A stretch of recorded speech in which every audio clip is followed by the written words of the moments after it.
देखिए, बागेश्वर धाम में मोदी जी आए हैं। बागेश्वर धाम पहुंच गए हैं मोदी जी और मंदिर में जाते हुए स्वागत हो रहा है उनका। बाबा बुला रहे हैं, बागेश्वर बाबा उन्हें बुला रहे हैं। और देखिए आप ये जरा। चर्चा वहां कर रहे थे, हमें पता था कि आप अर्जी लगाएंगे।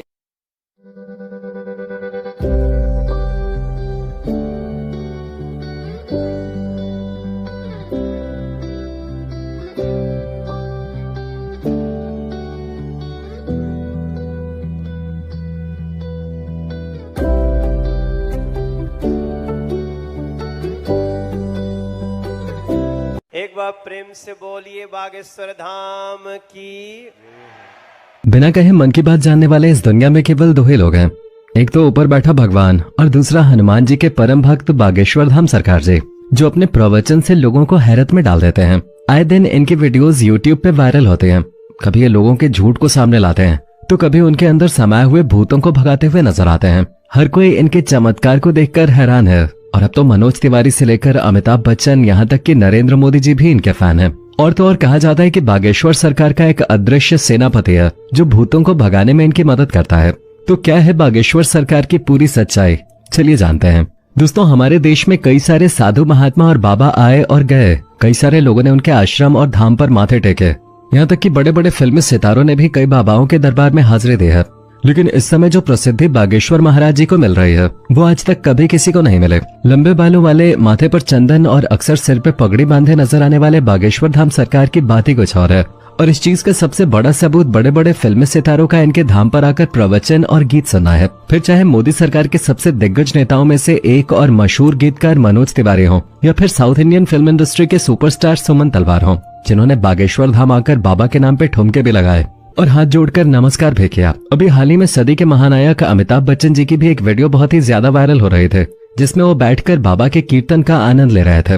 पर दोस्तों, ये सब कुछ एक रात का चमत्कार नहीं है, बल्कि इसके पीछे एक ऐसे बच्चे की कहानी छुपी हुई है जिसके संघर्षों के बारे में जानकर आपके भी होश उड़ जाएंगे। क्योंकि सोशल मीडिया पे एक बार अगर कोई वायरल हो जाता है तो उसकी जिंदगी बदल जाती है। लेकिन बागेश्वर धाम सरकार तो हर हफ्ते वायरल होते हैं। उनकी वीडियोस ट्रेंडिंग पे जाती हैं और लोग अपना सारा काम धाम छोड़कर इनकी बातें सुनते रहते हैं।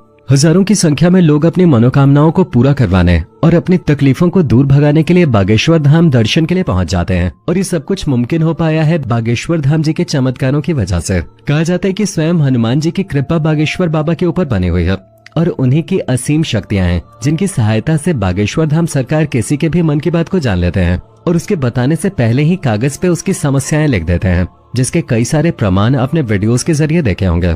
स्टेज पर आकर जब कोई अपनी परेशानी बताता है तो बागेश्वर सरकार उसे पहले से ही लिखे हुए पन्ने को पढ़ने के लिए कहते हैं, जिसे देखकर भक्तगण पूरी तरह से आश्चर्यचकित रह जाते हैं। क्योंकि जो दुख और परेशानियां उन्होंने बाबा को अभी बताई भी नहीं थी, उनके बारे में बाबा पहले से ही पन्ने में लिख चुके थे। जिसके बाद बाबा सभी के सामने परेशानियों का हल बताते हैं और ये विश्वास दिलाते हैं कि भक्तों की परेशानी दूर हो जाएगी। लेकिन बागेश्वर धाम काफी सख्त मिजाज के भी हैं, क्योंकि अगर कोई इनके सामने झूठ बोलता है या फिर गलत नियत के साथ अपनी इच्छाएं लेके पहुंच जाता है तो ये उसकी पोल खोलने में भी कोई कसर नहीं छोड़ते। और आजकल तो बागेश्वर सरकार भूत प्रेतों को भगाने में एक्सपर्ट बन गए हैं। इनके दरबार पे अलग अलग तरह की हरकतें करने वाले लोग इकट्ठा होते हैं और बाबा उन सभी के भूतों को चुटकियों में भगा देते हैं, क्योंकि इनके ऊपर हनुमान जी की असीम कृपा है।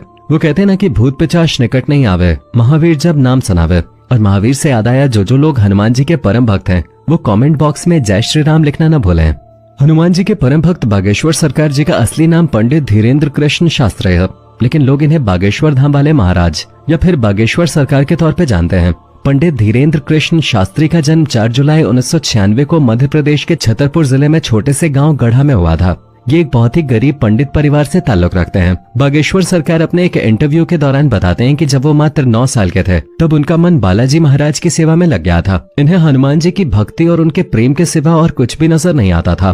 बागेश्वर महाराज का कहना है कि हनुमान जी की भक्ति और उनकी कड़ी साधना का ही परिणाम है कि उन्हें ऐसी सिद्धियां प्राप्त हुई हैं जिनकी वजह से वो लोगों की सहायता कर पाते हैं। असल में धीरेन्द्र शास्त्री ने अपनी शुरुआती शिक्षा अपने दादाजी के साथ रहकर प्राप्त की। कहा जाता है कि इनके दादाजी भी अपने समय के बहुत बड़े विद्वान शास्त्री हुआ करते थे और उन्हें भी दिव्य शक्तियां प्राप्त थीं।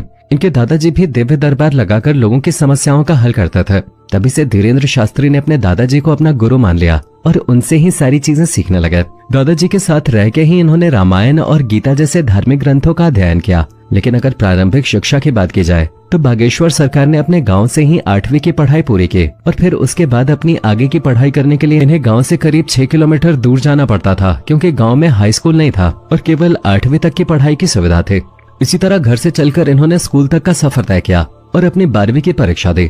12वीं करने के बाद धीरेन्द्र शास्त्री ने बैचलर ऑफ आर्ट्स में अपना ग्रेजुएशन भी पूरा किया। यानी कि हनुमान जी की असीम कृपा के साथ साथ बागेश्वर सरकार के पास डिग्रियां भी हैं। परंतु अपने ग्रेजुएशन के दिनों से ही धीरेन्द्र कृष्ण अपने दादाजी की तरह बालाजी महाराज की सेवा करने में लग गए थे। इनके घर के पास बालाजी यानी कि महाबली हनुमान जी का एक बहुत पुराना मंदिर हुआ करता है, जहाँ पहले इनके दादाजी दरबार लगाया करते थे।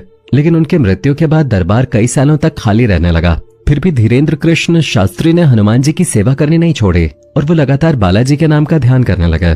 लंबे समय तक ध्यान में लीन रहने के बाद धीरेन्द्र कृष्ण शास्त्री के ऊपर बालाजी और उनके स्वर्गीय दादाजी ने अपनी कृपा दिखाई और अचानक से ही उन्हें असीम शक्तियों का एहसास होने लगा। उन्हें महसूस हो रहा था कि वो लोगों के मन की बातों को समझ सकते हैं, वो क्या चाहते हैं, उनके दिमाग में क्या चल रहा है। ये सारी बातें वो बिना कुछ कहे ही समझ जाते थे और उनके निवारण भी बताते थे। अपनी इन शक्तियों का इस्तेमाल करके धीरेन्द्र शास्त्री ने लोगों के कष्टों को दूर करना शुरू कर दिया। लोग जब इनके पास अपनी समस्या लेकर आते तो ये पहले से ही उनके मन की बात समझकर उन्हें समस्या का समाधान बता देते थे। धीरे धीरे धीरेन्द्र शास्त्री को ये समझ में आ गया कि उनके अंदर उनके दादाजी की तरह ही दिव्य शक्तियां मौजूद हैं। तब जाकर उन्होंने अपना दरबार लगाना शुरू किया और यहीं से धीरेन्द्र कृष्ण शास्त्री बागेश्वर धाम सरकार के नाम से प्रचलित होने लगे। मंगलवार और शनिवार को अपना धाम लगाकर ये भक्तों के दुख तकलीफों का निवारण करते। जिनकी अर्जी लगती थी उन्हें बागेश्वर धाम अपने पास बुलाते और उसकी समस्या को उसके बिना कुछ बोले ही सवाल और सवालों का हल एक पर्ची में लिख देते, जिससे लोगों का विश्वास बागेश्वर धाम के ऊपर और भी ज्यादा दृढ़ होने लगा। आप ये जानकर हैरान रह जाएंगे कि बागेश्वर धाम सरकार ने केवल भारत ही नहीं बल्कि पूरी दुनिया में अपने दरबार लगाए हैं और लाखों की भीड़ को इकट्ठा करके उनकी मदद कर चुके हैं। कुछ लोग तो इन्हें साक्षात भगवान समझते हैं। हालांकि कुछ महिलाएं ऐसी भी हैं जो बागेश्वर धाम की खूबसूरती को देखकर उनके ऊपर अपना दिल हार बैठते हैं और उनकी बातें सुनने और उन्हें एक नजर देखने के लिए उनके धाम पहुंच जाते हैं। पर अपने सख्त मिजाज के लिए मशहूर बागेश्वर धाम का ध्यान इस तरह की चीजों पे बिल्कुल भी नहीं लगता। वो दरबार में आने वाले हर एक शख्स को अपने बच्चे की तरह मानते हैं और उसी प्रकार से उनसे बातें भी करते हैं। वैसे दोस्तों, हमारे देश में जहां बाबाओं और तांत्रिकों की छवि इतनी ज्यादा खराब हो गई है, जिनमें से आधे से ज्यादा तो जेल की हवा खा रहे हैं।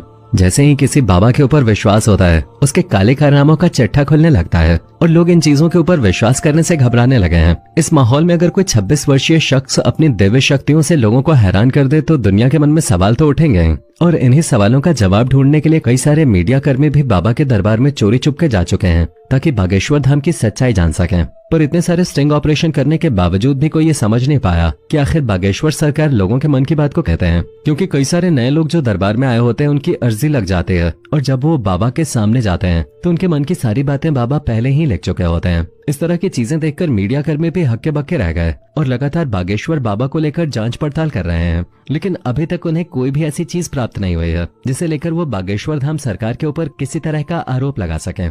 शायद इसीलिए बड़े बड़े नेता और अभिनेता बागेश्वर धाम के ऊपर विश्वास करने लगे हैं। वैसे दोस्तों, इनके बारे में एक बात बहुत ही ज्यादा प्रचलित है। कहा जाता है कि इनका एक सेनापति भी है जो किसी को दिखाई नहीं देता।